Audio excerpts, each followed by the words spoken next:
Économiser l'eau, bon ok, on manque pas d'eau quand même chez nous. Avec toute la pollution qu'on voit maintenant, moi je me méfie de l'eau, en bouteille ou au robinet.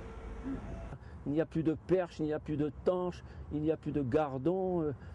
On n'a plus grand-chose à pêcher, vraiment, c'est triste. Les milieux aquatiques sont gravement menacés. On constate que la quasi-totalité des cours d'eau est polluée et qu'en 30 ans, au moins 50% des zones humides ont disparu, ce qui entraîne la suppression d'une faune et d'une flore uniques.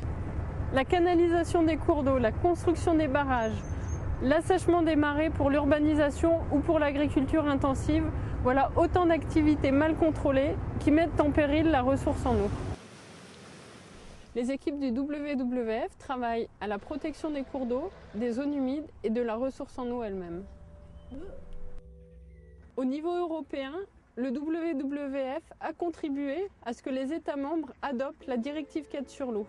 Cette directive ambitieuse les oblige à atteindre d'ici 2015 le bon état écologique des milieux aquatiques. Le WWF France s'investit auprès des acteurs économiques et politiques et auprès des citoyens.